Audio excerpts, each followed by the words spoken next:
अस्सलाम वालेकुम नाज़रीन, महरान टीवी न्यूज़ में के बलिकार मां फराज शाह सब खां पहिरियां हिकु नज़र हेडलाइन ते।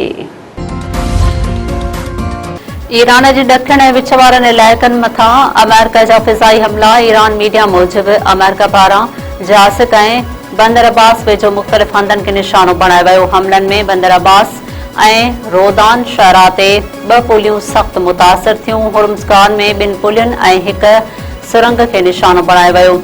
सूबा इख़्तियारनि जो चवणु आहे त हमलनि में घटि 3 ॼणा शहीद ऐं 8 माण्हू ज़ख़्मी थिया आहिनि। लार्क ॿेट ते मेरी टाइम ट्रैफिक कंट्रोल टावर खे निशानो बणायो वियो।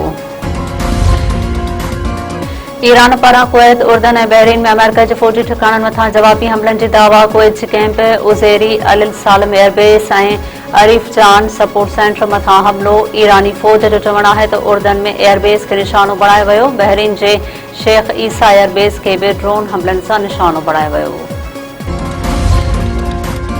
अॼु खां डीज़ल 31 रुपया ऐं पेट्रोल 5 रुपया 44 पैसा फ़ी लीटर महांगो। अघनि में वाध डीज़ल जो फ़ी लीटर 354 रुपया थी वियो। पेट्रोल जी नई क़ीमत 316 रुपया 15 पैसा फ़ी लीटर मुक़रर। गासलेट 34 रुपया 33 पैसा महांगो। फ़ी लीटर 256 रुपया 66 पैसनि जो थी वियो। पेट्रोल, डीज़ल ऐं गासलेट ते लेवी बरक़रार, नोटिफिकेशन जारी। पेट्रोल रोज़ाने जी बुनियाद ते सस्तो या महांगो थींदो, नओं निज़ाम लागू। हुकूमत जो किरदार ख़त्म, ओभरा रोज़ानी अघनि जो ऐलान कंदी। पेट्रोलियम वारी वफ़ाक़ी वज़ीर अली परवेज़ मलिक चयो आहे त वज़ीर आज़म ऐं काबीना फ़ैसिलो कयो आहे त ओभरा आलमी मंडीअ में क़ीमतुनि खे नज़र में रखंदी रोज़ाने जी बुनियाद ते तेल क़ीमतुनि जो फ़ैसिलो कंदी।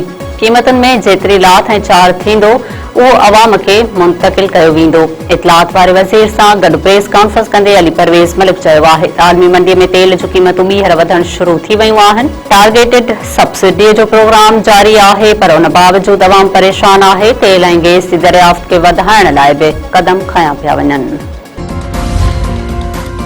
पेट्रोल पंप ओनर्स एसोसिएशन हुकूमती फ़ैसिले खे रद्द करे छॾियो। पेट्रोलियम क़ीमतुनि बाबति नई पॉलिसीअ ते स्टेक होल्डर्स खे एतमाद में वठण जो मुतालबो।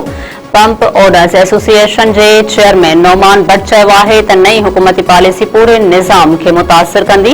ट्रांसपोर्टेशन जी लागत जो तयन करणु मुश्किल थी वेंदो। पेट्रोलियम डीलर्स पेट्रोल क़ीमतुनि बाबति हुकूमती फ़ैसिले जी मुखालफ़त करे छॾी। पेट्रोलियम डीज़ल्स एसोसिएशन जे चेयरमैन इरफान इलाही चयो आहे त पेट्रोलियम शयुनि जी क़ीमतुनि में रोज़ानी तब्दीली जो निज़ाम पाकिस्तान में अमल जो गुनाह। ख़रीद कयल महांगो तेल सस्तो विकिरो करणु मुमकिन नाहे। पेट्रोल पंप मालिकनि खे नुक़सान थींदो, हथरादू खोट जो बि ख़दशो आहे।